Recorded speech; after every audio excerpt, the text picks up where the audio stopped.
तमाम लोग इस बसेठा पंचायत के प्रांगण में खड़े हैं और आप सभी लोगों को मैं खुद सही अपने तरफ से धन्यवाद देता हूँ कि आप लोगों ने अपना कीमती समय इस देश हित के लिए देश को ये आज जो कानून हमारा देश 26 जनवरी को हमारा देश आजादी मूल आजादी कब मिली जब हमारा देश आजाद हुआ और आज के दिन हमारे देश का अपना कानून लागू हुआ।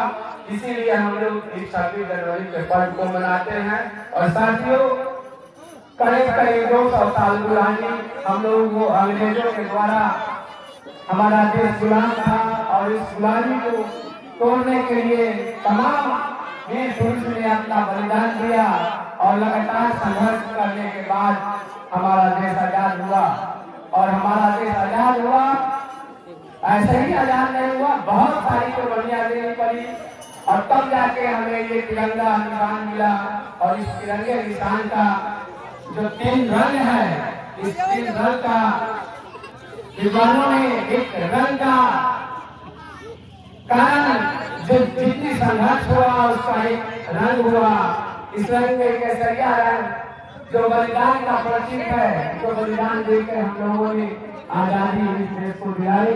और सफेद रंग का मतलब है सच्चाई, ईमानदारी और संघर्ष करने के लिए जाना जाता है। और हरा रंग हमारा देश कृषि प्रधान देश है और हरा रंग इसलिए दिया गया कि हम भारत देश से तरह तरह के अनाज उत्पादन करते हैं और पूरी दुनिया को हम लोग अपने देश से दूसरे देश तक भी अनाज पहुंचाने का काम करते हैं।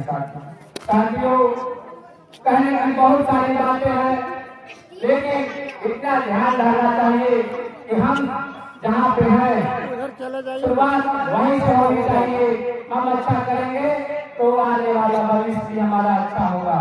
हमारे देश को गुलामी से निकालने के लिए हमारे कितने पीढ़ियों ने संघर्ष किया, इसको याद हमें हर साल इसीलिए दिलाया जाता है, पूरे भारत वर्ष में इसलिए दिलाया जाता है कि हम फिर से उस फिरंगियों के चुंगल में न फंसे, फिर से वो जो बाहरिया कर्मकारी है उससे हम लोग फिर से न अपना देश को गुलाम हो। इसलिए हमारे नौजवान नौनिहाल को हर राष्ट्रीय जो हमारा देश का हर कार्यालय है, देश का जो भी मुख्य कार्यालय है, वो पंचायत भवन हो या राष्ट्रपति भवन हो या प्रधानमंत्री जी के कार्यालय हो, सभी जगह पूरे देश में आज तिरंगा फहराने का काम किया जाता है।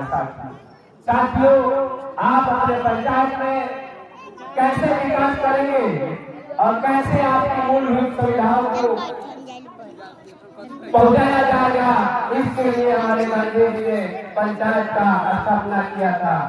और उनका सपना था कि पंचायत सरकार से ही हम आगे बढ़ेंगे और निचले तबके के लोगों को मजबूती कम मिलेगी। हमारा देश गांव में बसता है, शहर को कहने के लिए शहर है, लेकिन आज भी मुख्य लोग जो है गांव के अंदर बसते हैं और गांव में मूलभूत सुविधाएं जब तक नहीं पहुंचेगी तब तक हम लोग पूर्ण रूप से आजादी महसूस नहीं करेंगे। जैसे बिजली, सड़क, नाला, रोड, शिक्षा, चिकित्सा, इन तमाम सुविधाओं का ख्याल रखा जाएगा आपके पंचायत स्तर तक। इसके लिए तमाम योजनाएं बनी है, सरकार के द्वारा तमाम योजनाएं आपके पंचायत में दी जा रही है।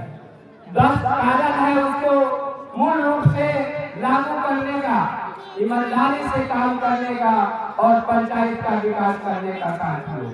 आप तमाम लोग इतने वर्षों से लगातार संघर्ष कर रहे हैं, हम चाहेंगे कि आगे भी संघर्ष जारी रहे और आपका पंचायत बुलंदियों को छुए और आपके तमाम सुविधाओं से लैस आपका पंचायत हो, इसके लिए लगातार प्रयास करें। साथियों जो ये नारा है हम तमाम नौजवानों के बीच रहनी चाहिए, तभी देश के प्रति ईमानदार और निष्ठावान रहनी चाहिए। काम सभी को है, लेकिन जिस दिन देश की बारी आती है तो सबको अपना काम छोड़ के पहले देश है, उसके बाद कुछ है। देश के प्रति सबको ईमानदार रहना चाहिए साथियों। धन्यवाद। इन्हीं चंद शब्दों के साथ आप लोगों का पुनः स्वागत करते हुए धन्यवाद। जय हिंद, जय भारत।